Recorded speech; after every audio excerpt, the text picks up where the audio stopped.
1절에서 12절, 3장 3절에서 5절까지의 말씀입니다. 제가 세 번역으로 받들어 봉독하겠습니다. 이것은 하나님의 말씀입니다.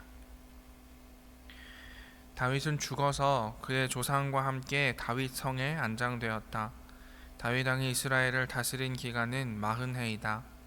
헤브론에서 7해를 다스리고 예루살렘에서 33해를 다스렸다. 솔로몬은 그의 아버지 다윗이 앉았던 자리에 앉아서 그 왕국을 아주 튼튼하게 세웠다. 솔로몬은 주님을 사랑하였으며 자기 아버지 다윗의 법도를 따랐으나 그도 여러 산당에서 제사를 드리며 분향하였다. 기브온에 제일 유명한 산당이 있었으므로 왕은 늘 그곳에 가서 제사를 드렸다. 솔로몬이 그때까지 그 제단에 바친 번제물은 1000마리가 넘을 것이다. 한 번은 왕이 그리로 제사를 드리러 갔는데 그날 밤에 기브온에서 주님께서 꿈에 솔로몬에게 나타나셨다. 하나님께서 말씀하시기를 내가 너에게 무엇을 주기를 바라느냐 나에게 구하여라 하셨다. 아멘.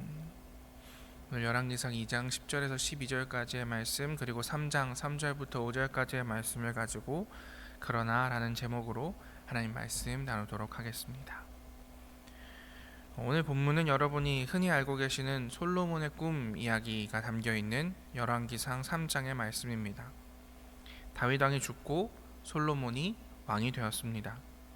왕이 된 솔로몬이 가장 먼저 한 일은 하나님께 제사를 드리는 일이었습니다. 그러자 하나님께서 꿈에 나타나셔서 내가 너에게 무엇을 주기를 바라느냐 나에게 구하여라 말씀하시니까 솔로몬이 지혜로운 마음을 주셔서 백성을 재판하고 선과 악을 분별하게 해주십시오 라고 대답합니다. 그러자 하나님이 그 대답을 마음에 들어 하시면서 지혜로운 마음뿐 아니라 부귀와 영화도 주셨다, 이런 이야기입니다. 아마 기독교인이 아니더라도 이 이야기는 알고 있을 정도로 참 유명하고 의미 있는 이야기일 겁니다. 그런데 제가 본문을 읽으면서 주목했던 부분은 솔로몬이 어떤 것을 구했다, 그래서 하나님께서 무엇을 넘치게 부어주셨다 라는 내용도 중요하지만 솔로몬이 기브온의 산당에서 예배를 드렸다라는 점입니다. 우리 3절 한 번 더 같이 읽어보겠습니다. 솔로몬은 주님을 사랑하였으며 자기 아버지 다윗의 법도를 따랐으나 그도 여러 산당에서 제사를 드리며 분향하였다. 3절에 보면 전반부는 솔로몬에 대한 긍정적인 묘사를 하고 있습니다. 그는 주님을 사랑했다. 아버지인 다윗 왕이 한 좋은 일들을 똑같이 행하였다라고 앞부분에는 말합니다. 그런데 여기서 오늘 설교 제목인 그러나라는 단어가 등장합니다. 따랐으나 솔로몬은 주님을 사랑했고 자기 아버지 다윗이 한 것처럼 그 하나님의 법을 잘 따랐습니다. 그렇지만 산당에서 제사를 드리는 것은 잘못되었다라고 말하고 있는 것입니다. 이 문장은 굉장히 모순적이면서도 혁명적인 문장인데요. 왜 그런 건지 지금부터 찬찬히 살펴보겠습니다. 먼저 간단하게 신학적 지식을 하나 머리에 넣고 가겠습니다.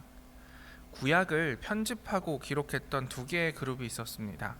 한 그룹은 신명기 역사학파, 다른 한 그룹은 역대기 역사학파입니다.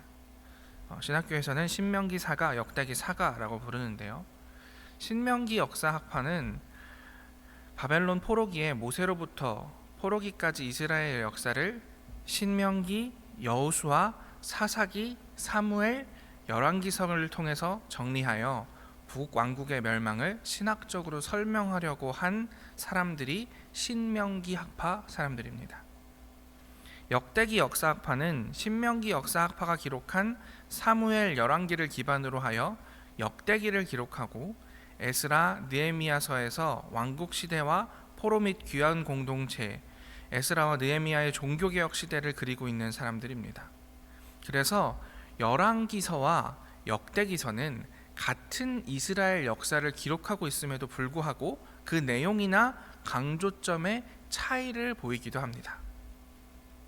자, 오늘 본문은 열왕기 상인이 신명기 학파와 역대기 학파 사람들 중에 신명기 학파, 신명기 역자 학사들이 기록한 책입니다.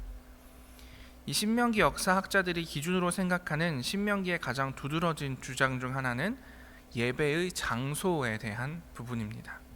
신명기 12장 5절을 함께 읽어보도록 하겠습니다. 당신들은 주 당신들의 하나님이 자기의 이름을 두려고 거처로 삼으신 당신들 모든 지파 가운데서 택하신 그곳으로 찾아가서 예배를 드려야 합니다. 아멘. 이것이 신명기 학파, 신명기를 중심으로 성경을 기록한 사람들이 가지고 있었던 중심적인 내용입니다. 당신들은 하나님이 자기의 이름을 두려고 거처로 삼으신 모든 지파 가운데 택하신 그곳 어디겠습니까? 예루살렘 성전입니다. 그 성전으로 가서 예배를 드려야 합니다.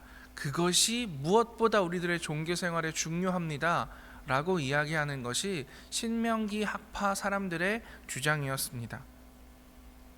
그만큼 중요하게 여기는 이 계명, 심지어 신명기의 저자들은 이스라엘이라는 나라가 멸망한 이유를 산당에서 예배했기 때문이다.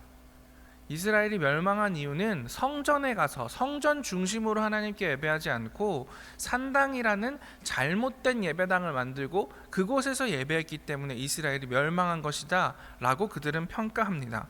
그런데 오늘 솔로몬은 여러 산당에서 제사를 드렸다 라고 말합니다. 이게 대체 어떻게 된 일일까요? 저는 오늘 본문을 읽으면서 수천 년 전에 이 글을 기록하던 사람들의 고민을 발견합니다. 역사를 기록하는 사람은 지나간 역사를 보고 기록합니다. 앞서 신명기 역사학자들은 바벨론에서 포로 생활을 하면서 성경을 기록했다라고 말씀드렸습니다. 이들은 치열하게 고민했을 겁니다. 우리는 왜 망했는가? 그들이 내린 결론은 하나님을 제대로 예배하지 않았기 때문이다 라는 것이었습니다. 그리고 제대로 예배하지 않는 것에는 산당이라는 장소의 문제도 포함되어 있었을 겁니다. 그렇다면 솔로몬이 여러 산당에서 예배하지 않았다는 내용은 누락할 수도 있었을 겁니다. 우리 왕국이 기억할 수 있는 가장 찬란한 시기, 다윗 왕의 시대부터 솔로몬 왕의 시대, 이때의 이야기는 아름답고 괜찮게 그릴 수도 있었기 때문입니다. 그래서 이 이야기를 빼고자 하는 유혹도 분명히 있었을 겁니다.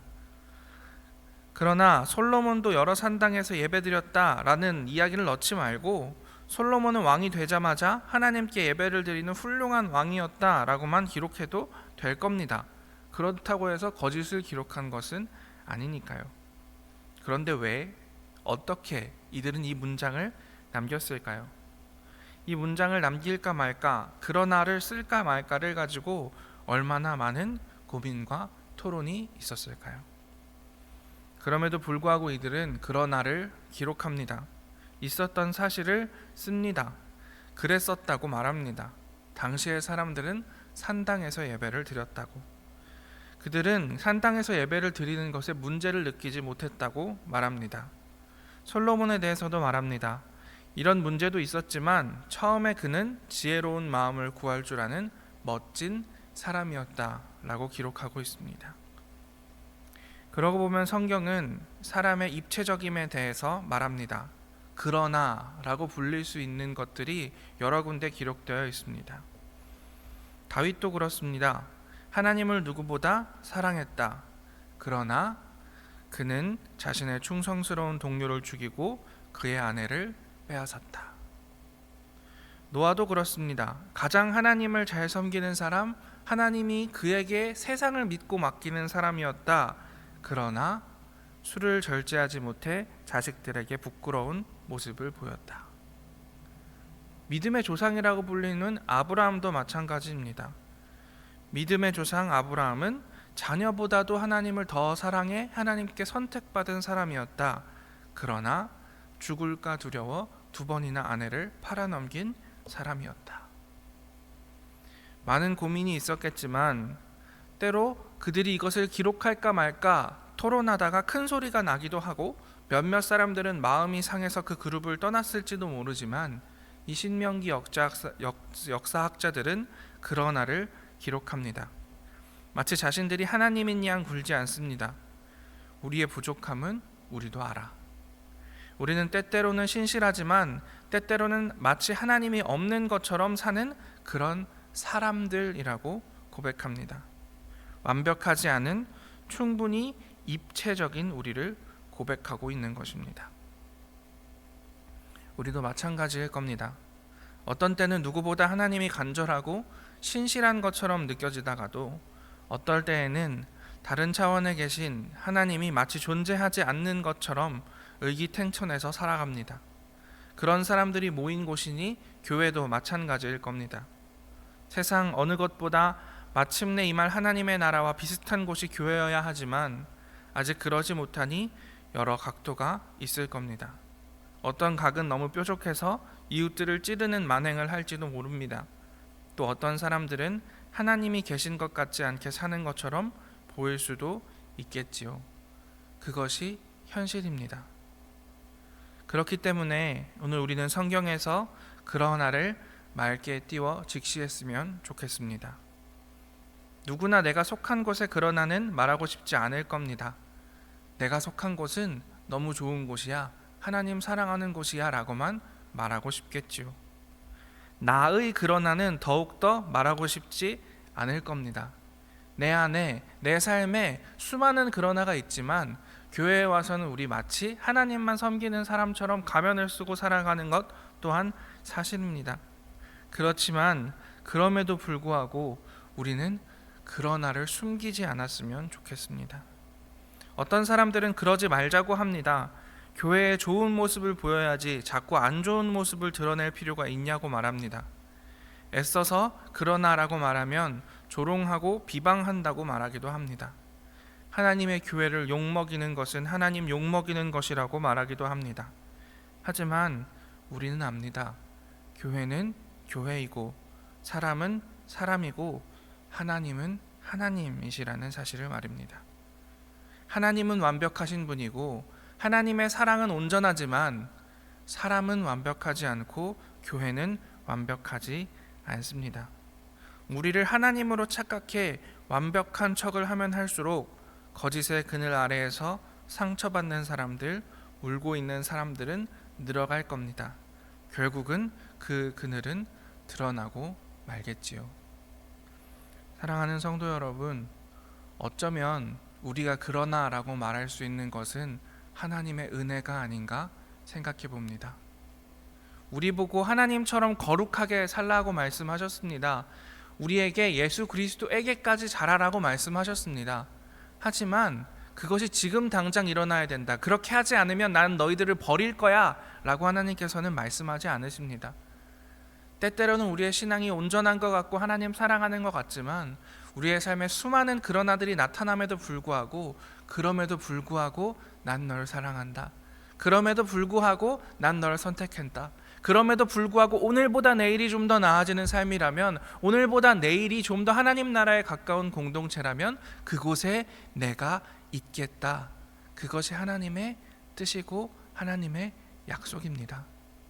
그렇다면 우리는 우리의 그러나를 숨길 것이 아니라 우리의 그러나를 내어놓고, 솔로몬은 좋은 사람이었지만 그러나 산당에서 예배드렸습니다. 그러니 우리는 좋은 사람이 될 뿐만 아니라 온전한 예배를 드리는 사람이 됩시다 라고 열왕기서의 저자들이 기록했던 것처럼 우리의 삶의 좋은 점, 그러나 우리의 삶의 부족한 점, 이 모든 것을 드러내놓고 하나님 앞에 온전히 나와 우리의 삶을 더욱더 나은 삶으로, 더욱더 하나님 나라에 가까운 삶으로 만들어 나갈 수 있었으면 좋겠습니다.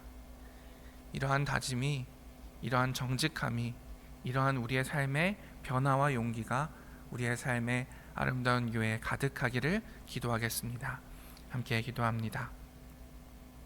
하나님, 오늘 열왕기 말씀을 통해서 그러나에 대해서 묵상하고 생각해 봅니다.